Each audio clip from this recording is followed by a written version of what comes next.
Welcome back, my favorite Python programmers, to a brand new video, and in this one we have something special because we are going to be, let me show you, look at this. We have a full-fledged project that we're going to be working on.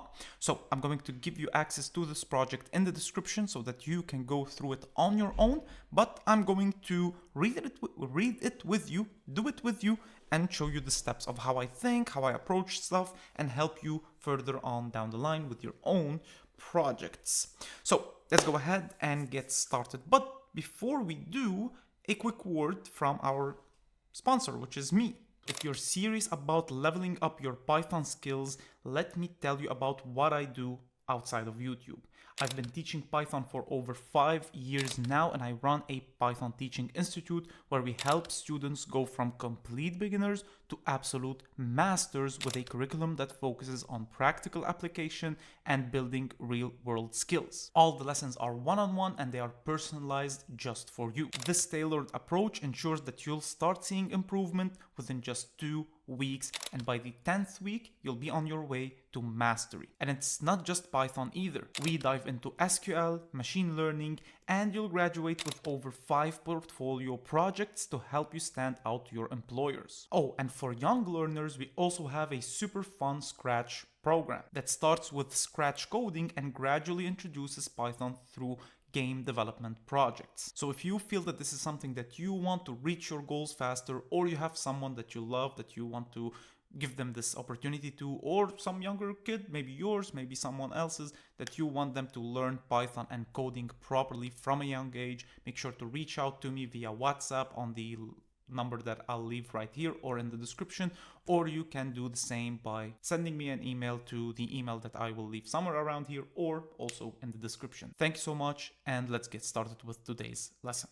Okay, so let's go ahead and get started with this. What do we have? First of all, an overview. This is a very important part, and I crafted it in a way to make sure that you take some hints from it on how to build your project. So this project simulates a real-world zip code directory management system, integrating functionality to manage addresses, process zip codes, and perform operations based on various requirements. Okay, very nice. So we can understand that it manages addresses and processes zip codes in some way.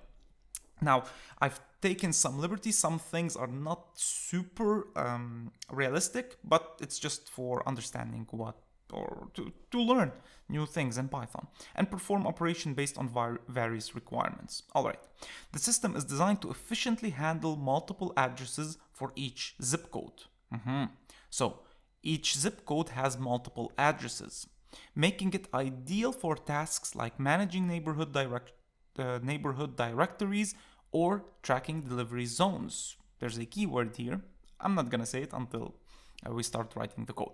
By organizing the data in a way that associates each zip code with its respective addresses, you can quickly access, modify, and analyze information. So if you didn't get the hint in this line right here, the neighborhood directories, by organizing data in a way where you associate each zip code with its respective addresses, immediately in your head you should start thinking, wait, we have some value that's associated with some other value, which means we need dictionaries. That's your first thought, right? Dictionaries. You have two things that are associated together in Python. So let's look at the features. First of all, you have the add addresses. So this is where users can add addresses under specific zip codes. Okay, so these, you begin to think, okay, these are methods. Now, I've given you more detail, more examples down there, but let's say you didn't have these implementation details. This is how you would think. Reverse last address, so reverse the most recent added address for a given zip code. All right, with some hints where you can use string slicing with negative step. Retrieve even zip codes, so fetch all the even numbers, the even numbered zip codes from a directory. This is good to go through your zip codes and your keys and your dictionaries. Sort addresses by data type, so organize addresses for a zip code such that numbers appear before the strings. So we're going to have addresses that are strings and some addresses that are pure integers. So you will need to sort them out to make sure that the numbers appear before the strings. And I've also given you a hint right here. Identify the zip code data list, so detect and extract a valid 5-digit zip code from a mixed list of data. So there we go, and a valid zip code is between these numbers. So I've given you the conditions. So let's look at the implementation. So first of all, you need a class. The zip code directory class encapsulates all functionalities, and each method serves a specific real-world purpose. Methods: the add address that takes in the address and a zip code, the reverse address that takes in a zip code, the get even zip codes, so returns a list of the even zip codes, and notice it doesn't take anything. You need to start thinking about that. Sort by data types, the zip code sorts the addresses, and the find zip code, which extracts a valid zip code from a list using the a data list that is sent to it. Interactive example demonstrates how to add, manipulate, and retrieve directory data interactively. So this is for you to add later on. I've also given you testing examples. So this is what a student can use to test their program. So this is literally a code that you can copy and paste once you finish the class and method implementation in your code. So I've taken you through the journey of reading an assignment and thinking about it and how it would be implemented later on. Now this is probably going to be a long video. So what I'll do is I'm actually going to maybe not keep myself on the screen all the time because it's a long video. You don't want to focus too much on me. You want to focus on the code that I'm writing. So I'm probably going to disappear in a bit and then I will reappear later on. But the most important thing before you go is that you check out the link in the description. No, I'm joking. The most important thing that you need to do is you need to actually try to do this on your own. No matter how hard it is, no matter how much you mess up, try to do your best. Like, try to implement it as much as possible, because once you do the mistakes and then you see me fixing them or doing them correctly, maybe you found a better way of doing them. That's completely fine. But the most important thing is for you to try. Once you do, even if you make a mistake, you can then look at how I solved it and be like, oh, that's how you do it, instead of just watching me and being like, oh, this is how, okay, right? You don't want to be a copying machine. You want to be a problem solving machine. So let's go ahead and get started. I will see you later on. All right, so the first thing that we need to do is we need to create a class that is the zip code directory. So very simple, we create class zip code directory. And if you don't know how classes work, I'm going to link the video where I explain that right here on this channel. So what does every single class in Python take? It takes a constructor that is the initializer, right? Sometimes it's referred to as the initializer. And since it was not given to us in any of the code, then, or anything in the right here in the documentation that we received, there's nothing indicating that whenever we create a zip code that it should start with anything. Also, if we look at the example, you can see that directory equals zip code directory doesn't take any parameters. So that's great, but I don't want you to be always using these examples as guide, because this is very generous of me to give you this example. Most likely you won't have that in your own assignments or projects in the future. So what do we do in this initializer? It has to have something. So what does every single zip code directory have? Well, it has an attribute that is called directory, that is just an empty dictionary that we will be filling with the zip code being keys and the addresses being the values, right? So we've already talked about this in the overview and why we decided to go with this or with such a model for our program. All right, so let's go ahead and get started with the methods. I don't think there's anything else that we need to do in here. So let's see what we have. All right, so the methods are, first of all, the add address that takes in the zip code and the address. So let's go ahead and implement that. I always like to just start writing it. So the add underscore address that takes in, of course, the self is always taken in, and the zip underscore code and the address, right? So we're taking these two things in. I like to add some documentation because you're a professional Python coder, so you should have documentations in each of your methods. So adds an address to the directory under a specific zip code, right? Just so that people know. Now, of course, you can add the return value and what type these should be. That's too deep. I mean, you can do that. I highly encourage it, but it's not necessary. So what do we do right here? Well, whenever we're adding, we need to be thinking of a few things. So basically, just users can add an address. But because we're working with dictionaries, we need to be thinking, is there already a zip code in my dictionary that has these values?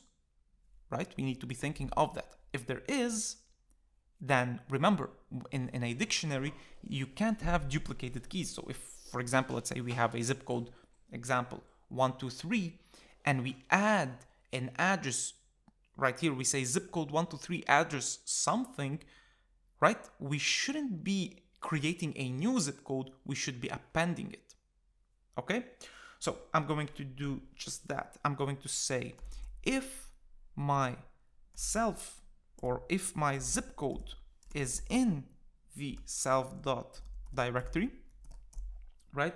Or actually, if it's not, so if my zip code is not in my self.directory, I'm going to say self.directory, and I'm going to say that at that zip code, I want to create a new empty list. Okay? So what I'm doing in here is I'm creating a new zip code address in my dictionary directory. And then in the next case, what I'll do is I'll just say self.directory zip code dot append. Now it's not giving you suggestions because it doesn't know that this is going to be a list, and I then add in the address sent to me. Now, why are we doing this? Why is it a list? Some of you might be asking. Well, of course it's a list because we said that each zip code will have a list of addresses associated with it. So what I do is if there's not a zip code in my directory, then I will create an empty list at that zip code and then I will append it. If there already is, which means that this condition will be false, then I will simply append this address, right? And that's it. Perfect. So this is the entire thing. What I'll do is I will go back into my documentation. So right here, I will scroll down. So right here, we create the instance for the directory and we add some addresses. So I'll copy this literally and I will add it down here. So let's go ahead and test it out. Now, obviously nothing is gonna come out, but what we can do, actually what I will do just so we can see the results that we get so that we can actually look at them, I will define the underscore underscore str. And this is a special method that will allow me to print out the, will allow me to return a certain string, how should I call it? A way to represent my directory, which I'm not gonna like overstate it too much. I'm simply going to convert this into a string. So I will convert the self.directory into a string and I will return it. So right here, I can actually print out the directory. And let's look at what this looks like. All right, there we go. And by the way, we didn't really have to convert it into a string, but I wanted to. So let me drag this right here so we can see. So I can make this smaller. So we created, first of all, the zip directory right here. Perfect. And then we added these addresses. So notice how at 2000, I'm not going to pronounce it, at 20, we have a list that contains two elements, the 123 Main Street and the 456 Elm Street. And for 101 or 110, whatever, we have the following list. And notice that right here, we have an integer or actually right here, we have an integer for our address. Now, it's not super realistic, I know, but hang in with me because we need to learn some stuff on manipulating lists. So yeah, there we go. And as you can see for this one, yeah, this is how the address looks. And remember, these are the keys separated from the values by a colon. The values are lists. All right, all good. If you have any questions, you can always leave them in the comments below. Let's continue on. What is our next method? Our next method is going to be, where is it? The reversed last address. So reverse the most recent address added for a given zip code. All right, and use the string slicing with negative step to reverse the string. So reversed address takes in a zip code and reverses the most recent address added. So let's go ahead and implement this. It's not too hard, but there are a few things that I wanted to show you because, like for example, let's go ahead and first of all create this. So reverse, let's say reverse underscore address, and it takes in a zip code. Right now, some of you might immediately jump into the directory and start changing the addresses around and reversing them. But I want to show you how to properly do it. So I'm going to say reverse the last address added for a given zip code. Okay, just some documentation. And by the way, look at how nice this looks. If I hover over add address, it actually says like adds an address. Ooh, very fancy. All right, so some of you might jump in immediately and start reversing the last address added. But come on, you have to first of all make sure that the zip code that was sent is actually part of the directory. Otherwise, you will get an error. So the first thing that you need to think of is if the zip code is in the self.directory, right? And you also need to make sure that this list or the list at that key is not empty. Why? Because if you try to access and reverse the last element of an empty list, you wouldn't work. Now, some of you might be saying like, whoa, wait, Michael, of course there's going to be an address, but because this is a list, which makes it mutable, which makes it prone to being empty. So if somebody ever decides to take their address out and they were the only person in that zip code, you'd have an empty list, and then you try to reverse an element or the last element inside of an empty list, you would get an error. So you also have to check if the self.directory at the zip code is not empty. And by the way, yes, this can be written right here, which means that if it's a non-value, which means there is nothing in there, it will return a false. So we need both of these conditions to be true in order to access the last element. So how do we do that? We say self.directory at the zip code -1. And remember, -1 is negative indexing, or yes, negative indexing that allows us to access the last element going from the end. And again, I have all of this information in my lists video and in my advanced program. Then what we'll do is we'll say that self, oh my God, if I can write, self.directory at that zip code -1, -1, and then this is how we reverse it. Now, some of you are like, what the heck is this? And of course, there are other ways of doing it, like using the sort and turning the reverse, the reversed set to true. But this is how I'd like to do it. This is the simplest way. So first of all, we made sure that this is there. That's why we are able to access the last element. If this was none, if the list was empty and we did this, we would get an error and break our program. Not very nice. Of course, we could add try except blocks, but we can do it in a much simpler way using an if statement. So right here, what we do is we access it, and then we simply set it as the reversed. So these two are the same, which makes me actually want to maybe create a variable to set this in now that I look at it. But there we go. So what does this mean? This means that there is no start and there is no step, which means that it will go through the first element until the very last and do a -1. Now, something that's very, very important. We also need to make sure that this is an integer. That it is not an integer. So we can also say and is instance. I can actually, you know what? I'm going to say that the zip value is equal to, because I'm using this a lot, and I'm going to replace zip value. Will this be possible to do? Hopefully no errors will occur. Okay, right here. So the is instance, the zip value, not integer. So not int. Like this, right?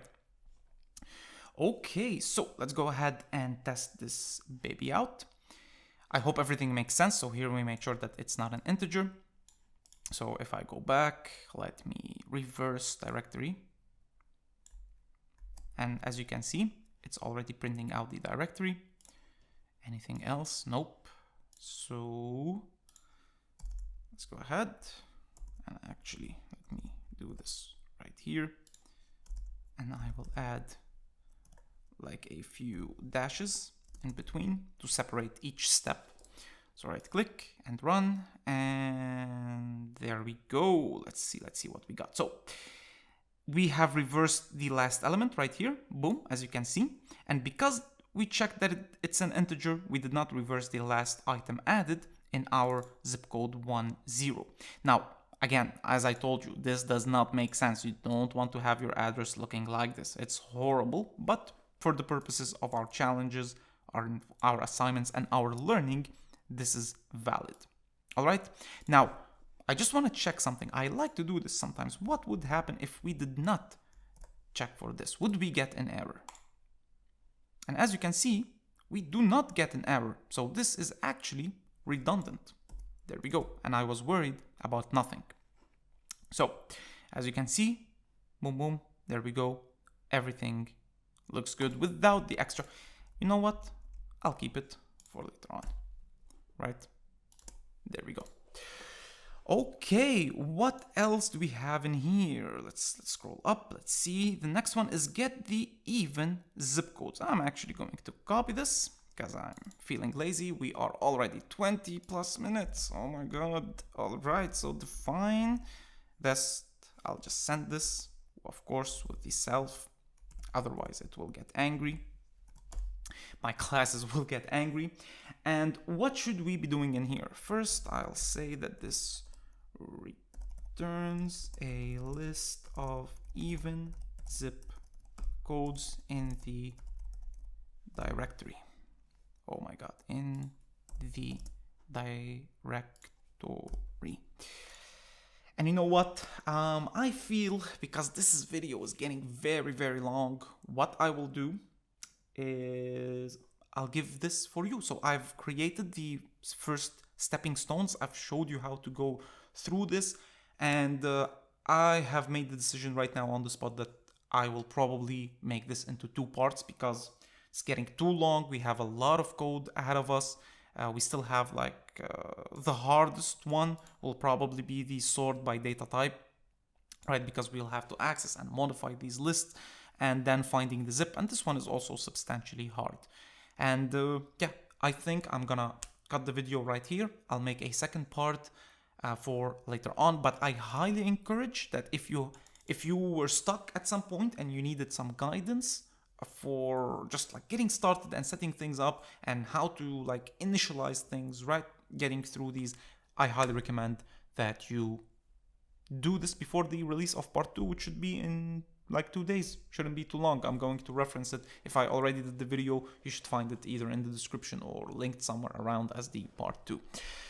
Ladies and gentlemen, thanks so much for watching. I appreciate this a lot. If you got to this point, leave a comment telling me that you got to this point so that I believe that doing these videos is worth it, because yeah, I'm getting like 100, even not 100, like sometimes I'm getting like 50 viewed, which is heartbreaking, but yeah.